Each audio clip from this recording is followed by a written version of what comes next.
भगवती सूत्र के 18वें शतक के प्रथम उद्देशक में कहा गया है, तेणम कालेणम तेणम समयेणम राय गिहे जाव एवं बयासी जीवेणम भन्ते जीव भावेणम किम पढ़मे अपढ़मे गोयमा नो पढ़मे अपढ़मे सिद्धाणम पुच्छा गोयमा पढ़मा नो अपढ़मा। आत्मवाद अध्यात्म जगत का एक प्रमुख सिद्धांत प्रतीत हो रहा है। जैन दर्शन में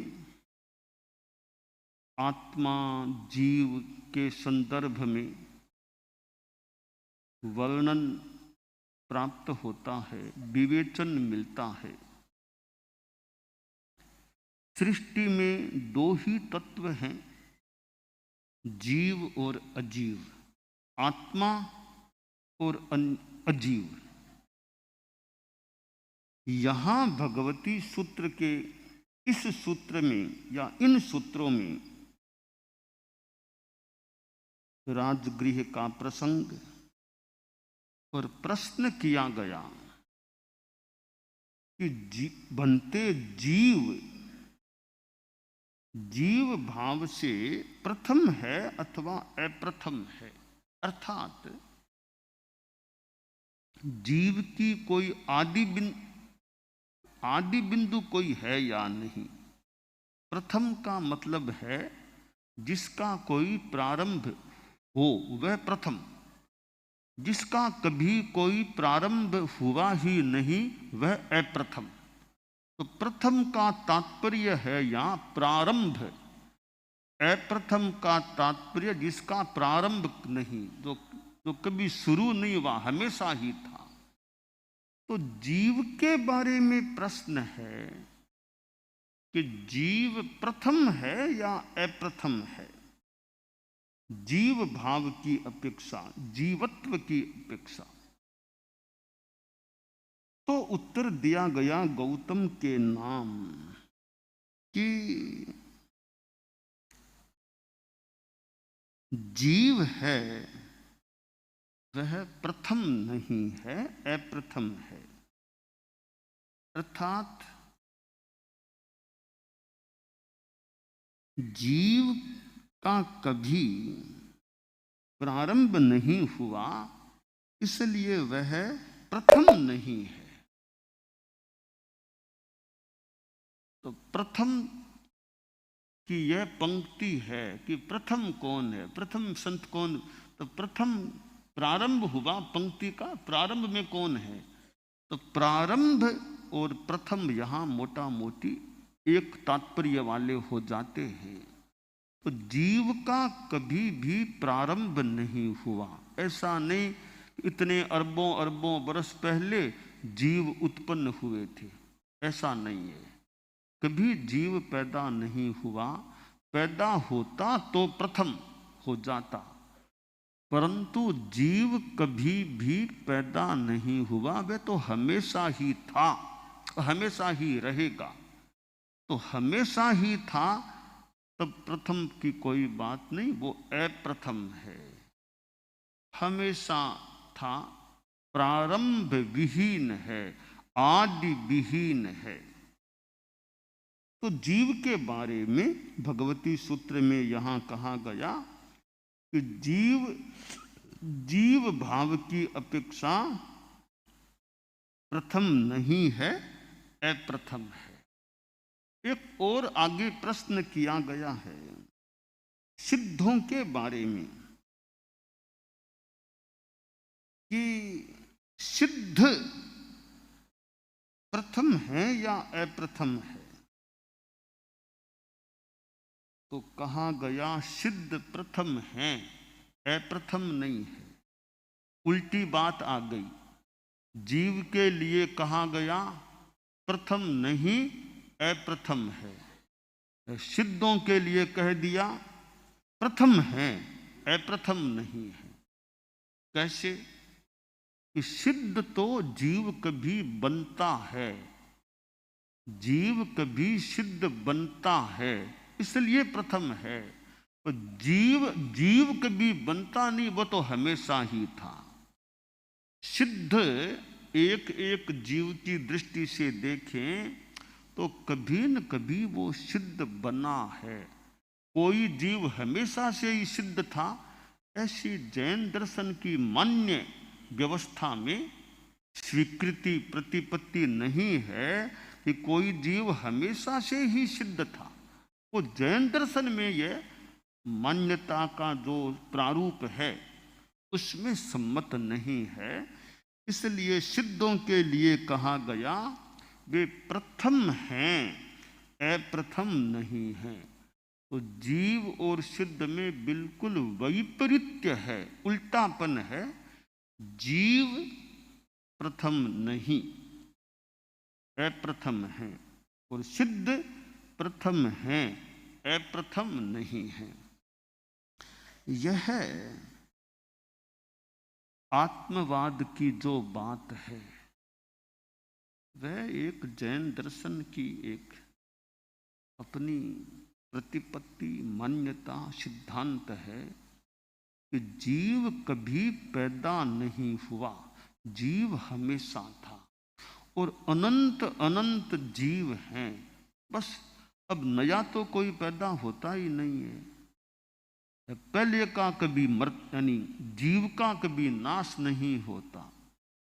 इसलिए आज से अरबों अरबों खरबों खरबों और कितने अनंत काल पहले भी जितने जीव उस समय थे उतने के उतने जीव आज की डेट में हैं।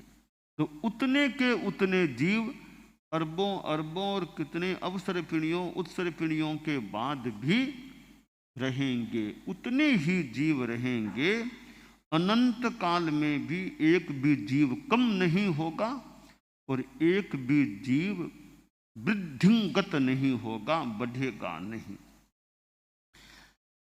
आत्मवाद का यह सिद्धांत आत्मा के लिए कहा गया कि वह अपने आप में अमूर्त है। आत्मा अपने आप में अरूपी है, कोई रूप नहीं होता। वर्ण गंध रस स्पर्श आत्मा में कुछ नहीं होता और वैसा स्वरूप अभी सिद्धों का है।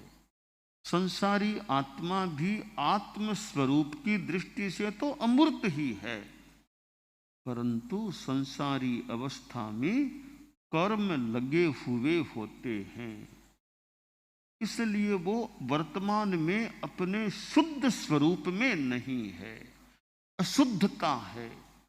और सिद्ध हैं वो शुद्ध हो जाते हैं, पूर्णतया शुद्ध होते हैं। तो आत्मा अपने आप में वर्ण गंध रस स्पर्श विहीन है।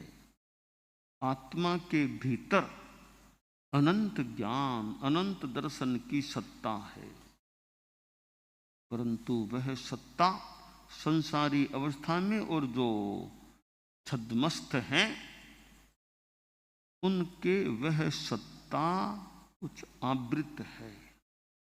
जो ही वो आवरण हटता है वह अनंत ज्ञान अनंत दर्शन की सत्ता स्पष्ट हो जाती है। आत्मा अमूर्त है, उसको आंखों से देखा नहीं जा सकता। ठीक है, ज्ञान से जाना जा सकता है कि आत्मा है। तो अब आत्मा है या नहीं, यह भी एक प्रश्न पैदा हो जाता है। हो सकता है कि आत्मा वास्तव में है या नहीं। एक सन्यासी था, बचपन में सन्यास ले लिया था। होते हैं कई कई बचपन में साधु सन्यासी बन जाते हैं। गुरुजी के पास वह रह रहा था। कुछ वर्षों बाद गुरुजी का देहावसान हो गया, चेला अकेला रह गया। एक आश्रम था जंगल के एरिया में, एकांत में छोटा सा आश्रम था। तो गुरुजी वहाँ रहते थे, ये उनके पास दीक्षित हुआ था। अब गुरुजी तो रहे नहीं और चेला दीक्षा ली, तब तो बालक था, अब थोड़ा युवा अवस्था में आ गया था। गुरुजी थे तब तो वो साया था गुरु का, काम चल रहा था। अब चेले ने सोचा गुरुजी तो रहे नहीं हैं और मुझे इतने वर्ष हो गए संन्यास लिए, बचपन में गुरुजी के पास आया था, सन्यासी बना था, आज युवा अवस्था में हूँ। तो पहले वो गुरुजी कहते थे भी आत्मा है, परमात्मा है, साक्षात्कार होता है, आत्मा का दर्शन, परमात्मा का दर्शन। ये सब फालतू बातें, सब झूठी बातें हैं। क्या परमात्मा और क्या आत्मा? इतने वर्ष तो हो गए सन्यास लिए, क्या अब तक मुझे परमात्मा दिखाई दिया? क्या अब तक मुझे आत्मा दिखाई दी? क्यों फालतू सन्यास का भार धोना चाहिए? गुरुजी तो रहे नहीं है, वे थे तब तक तो उनकी सेवा का भी एक जिम्मा था, अब वो तो रहे नहीं, अब मैं क्यों सन्यास में रहूं? घर जाऊं, अपना आराम का सुखों का जीवन जीऊंगा। कुछ नहीं है आत्मा परमात्मा, सब कपोल कथाएं हैं, तथ्य कुछ नहीं होता। तो इतने वर्षों में मुझे कुछ तो दिखता, आत्मा परमात्मा क्या है। तो सोचा घर जाऊं, अपना आश्रम तो अभी उसी के कब्जे में था, अब जाऊंगा अब घर में, अपनी थोड़ी व्यवस्था, सामान लेना देना काम कर लिया, घर की ओर रवाना हुआ। घर भी वो गांव बहुत दूर नहीं था, आश्रम के ज्यादा दूर नहीं था। तो चला, चलते चलते चलते चलते उसके गांव का, वो गांव बाहर का भूभाग आ गया। थोड़ी थोड़ी बस्ती भी शुरू होने लग गई। सोचा हाँ यह मेरा गांव आ गया है, इतने वर्षों बाद अब गांव आया हूं। थोड़ा और आगे बढ़ा, एक दुकान दिखाई दी। देखा ये दुकान में तो मेरा सहपाठी, बचपन में हम साथ पढ़े थे, वो आदमी बैठा है। इतने वर्षों बाद आज इसको देखा, जाऊं दुकान में, बचपन का मेरा साथी है, बाल सखा है, थोड़ी गपशप करके फिर आगे बढ़ूंगा। दुकान में चला गया, उसने भी देखा रे मेरा बचपन का साथी सन्यासी बन गया था, आज आया है, आओ आओ आओ, उसको बिठाया, आदर सम्मान दिया। वो सन्यासी जो था वो कुर्सी पर बैठ गया। थोड़ी गपशप ऐसी बातें चली। तो सन्यासी ने देखा रे दुकान में तो बहुत पिंपे, वो पिंपा वो पिंपा, इतने पिंपे पड़े हैं, क्या चीजें हैं इतने में। तो अपने दुकानदार साथी से पूछा रे इन पिंपों में क्या रखा हुआ है? तो वो दुकानदार बोला भैया इसमें तो जीरो है, जीरा, इसमें वो धनिया है, उसमें सौंफ है, उसमें इलायची है, उसमें लवंग है, उसमें केसर है, उसमें टॉफी, इसमें बिस्कुट, यह बता रहा था। प्रायः सब के बारे में दुकानदार ने बता दिया। 2 पिंपे पीछे कोने में पड़े थे।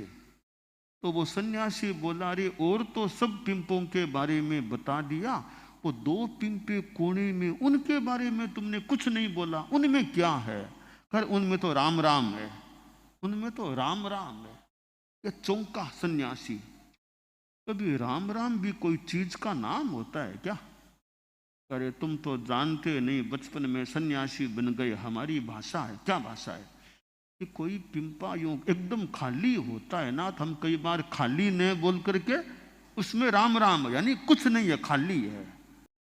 अब इसको यह वाक्य लग गया, गहराई में चला गया। यह सन्यासी जो सन्यास छोड़ने की स्थिति में था, अरे देखो इतने पिंपे पड़े हैं और पिंपों के बारे में इसने बता दिया, जीरा है कि सौंफ है कि धनिया धनिया, इन पिंपों के लिए राम राम नहीं बोला, नाम वस्तु का नाम बताया। वे 2 पिंपे थे, उनके लिए वस्तु का नाम नहीं, वहां कुछ था ही नहीं उनमें, बोला क्या? राम राम है। इसका मतलब यह है खाली में राम राम है। जो खाली है वहां राम है, जहां भरा हुआ है वहां तो कोई चीज है, या खाली है वहां राम है। सोचा रे कितनी बढ़िया बात निकल गई कि खाली है वहां राम है, वहां परमात्मा का निवास है। तो क्या मैं खाली बन गया? मेरे भीतर क्या गुस्सा नहीं है, अहंकार नहीं है, राग द्वेष नहीं है, घृणा नहीं है, माया नहीं है? क्या मैं खाली बन गया? अभी तक खाली तो पूरा नहीं बना। अभी तो कभी गुस्सा भी आता है, अहंकार भी आता है, लोभ भी है। तो खाली नहीं बनूंगा तो राम कैसे दिखाई देगा, परमात्मा कैसे दिखाई देंगे? तो मुझे खाली बनना चाहिए, तब परमात्मा का, आत्मा का दर्शन होगा। सोचा सन्यास को नहीं छोड़ूंगा। गुरुजी से सन्यास लिया था, गुरुजी ने सन्यास का नियम दीक्षा दिलाई थी। गुरुजी की दी हुई चीज है, इसको छोड़ना तो नहीं। गुरु की दी हुई चीज है, इसको छोड़ना नहीं चाहिए। सन्यास को तो पालूंगा। एक बात ने गिरते गिरते को बाल बाल बचा दिया। अब भैया ठीक है, रवाना हुआ वापिस उसी रास्ते, उन्हीं पैरों से आश्रम में आ गया। गुरु जी को याद करके संकल्प किया, अब मुझे खाली होने की साधना करनी है, खाली होना है। साधना में लगा, योग, ध्यान, अनुप्रेक्षा, चिंतन, अभ्यास, प्रयास काफी आगे बढ़ गया। और कुछ भीतर की अनुभूतियां, पूर्व जन्म आदि कुछ दिखाई देने लगे। सोचा अब मैं आत्मा के निकट मानो जा रहा हूं। तो खाली होना, आत्मा अमूर्त जो है, अभी वर्तमान में हमारी आत्मा खाली नहीं है। राग द्वेष क्रोध मान माया लोभ आदि 8 कर्म लगे हुए हैं, तो आत्मा खाली नहीं है। खाली हो जाए, कुछ भी थोड़ी भी खाली होगी, जैसे मोहनीय कर्म पूरा हट जाएगा, कुछ खाली हो गया तो भी बहुत बड़ा विकास हो जाएगा। तो हम जो भगवती सूत्र में यह जीव की बात आई है कि जीव प्रथम नहीं अप्रथम है, और सिद्ध प्रथम है अप्रथम नहीं है। हम जीव से सिद्ध बनने की हमारी यह यात्रा है। भगवती सूत्र में यहाँ पहले जीव की बात है, आगे सिद्ध की बात है। जीव से सिद्धत्व तक की यात्रा है। तो हमें यह यात्रा आगे बढ़ानी चाहिए। हम जीव तो हैं ही, अब सिद्ध बनने तक की हमारी यात्रा है।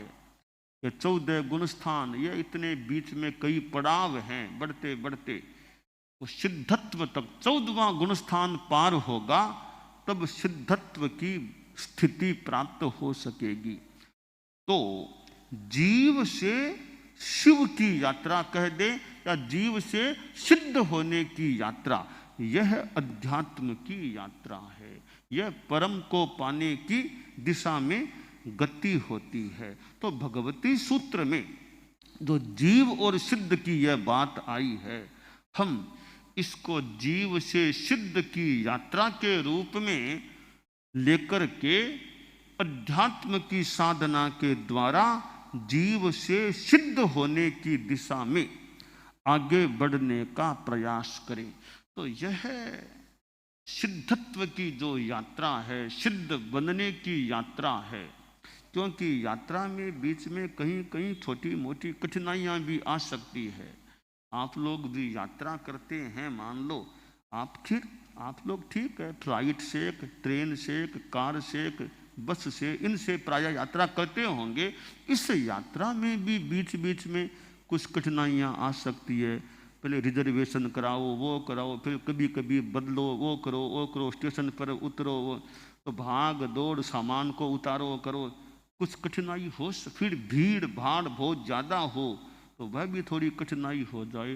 तो कठिनाई सहन करके भी आप लोग यहाँ भी पहुँचते हैं। कहाँ कहाँ से आप लोग हमारे पास पहुँचते हैं। तो यह भी आपकी यात्रा है। ये कई लोग वो लिखा होता है गुरु दर्शन यात्रा, ऐसा कुछ लिखा हुआ लाते हैं, तो यह भी आपकी यात्रा है। यह भी वैसे धर्म की यात्रा हो गई। धर्म के लिए मान लो यात्रा हो रही है, इस यात्रा में भी कठिनाई आ सकती है। यह तो बहुत बड़ी यात्रा है, जीव से सिद्ध होने की यात्रा।